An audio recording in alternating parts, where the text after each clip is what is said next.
Did Peter Tosh hate Bob Marley? The truth behind his shocking absence from Marley's funeral will leave you speechless.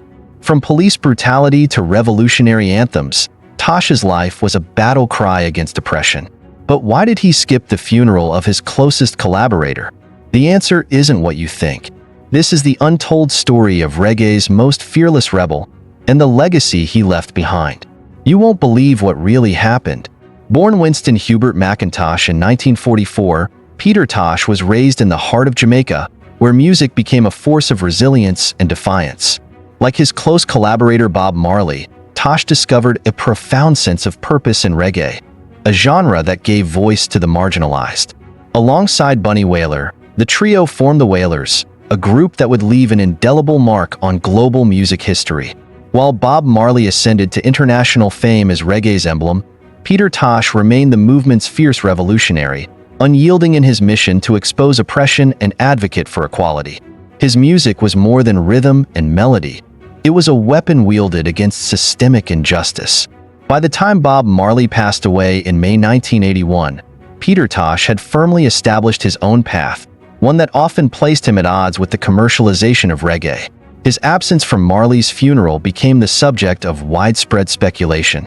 Many pointed to his song Burial, believing it hinted at an underlying animosity toward Bob.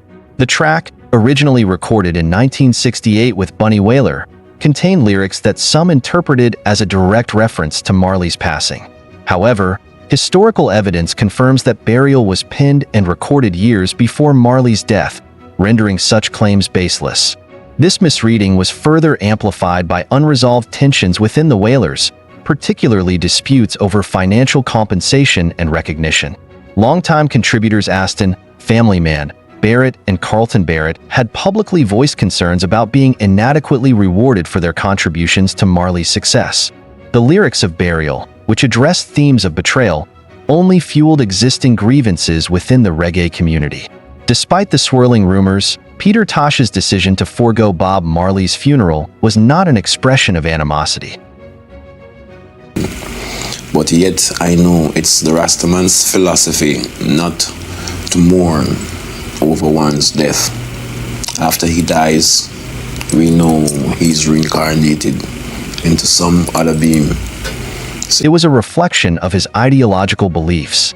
Peter Tosh's rebellious nature had long been evident, well before Bob Marley's passing.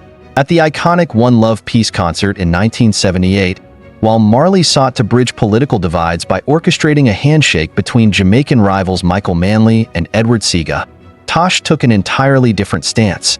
Instead of offering symbolic gestures of peace, he confronted the very leaders responsible for the nation's struggles. His speech, laced with sharp critiques of political corruption and social neglect, put him in direct conflict with those in power. His outspokenness came at a heavy price. Mere months after this bold display, Tosh suffered a merciless beating at the hands of the police, leaving him with broken bones and a fractured skull. Yet, even in the face of brutality, he remained unshaken, using his music as a relentless weapon against oppression. Unlike Bob Marley, whose lyrical themes often embraced love, unity, and optimism, Peter Tosh's music carried the weight of defiance. Songs like Equal Rights and Legalize It were more than just melodies. They were declarations of war against injustice. Tosh refused to dilute his message for mainstream acceptance, a decision that frequently left him isolated, unwelcomed by the industry he had helped shape. The divergence between him and Marley was not merely a matter of temperament but of ideology. While Marley adeptly navigated both commercial success and political influence, Tosh remained unyielding, rejecting compromise at every turn. His unwillingness to conform led him to be cast aside by the broader reggae establishment. When Peter Tosh met a tragic end in 1987, the stark contrast between his funeral and Marley's could not have been greater. While Marley was honored with an elaborate, state-backed ceremony attended by global figures, Tosh's farewell was chaotic. His burial was marred by protests, confusion, and surreal claims from some attendees who demanded that he rise from the dead.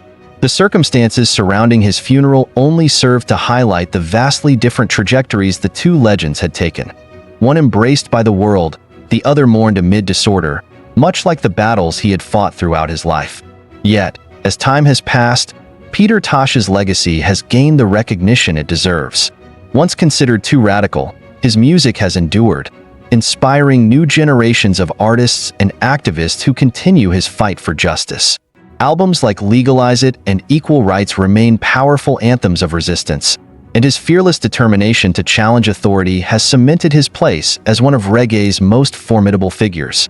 His decision not to attend Bob Marley's funeral was never about resentment. It was a matter of principle. Tosh remained steadfast in his beliefs, even when it meant standing alone. The speculation and misinterpretation surrounding his absence may linger, but the truth is now clearer than ever. Peter Tosh was a man who lived and died on his own terms. His absence from Marley's funeral was not about division.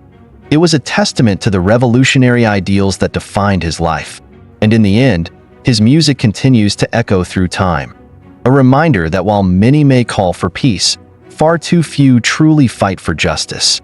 So, was Peter Tosh's absence from Bob Marley's funeral a sign of hatred or the ultimate act of defiance? Do you think Peter Tosh was right to skip Marley's funeral, or was it a step too far? Drop your thoughts in the comments below.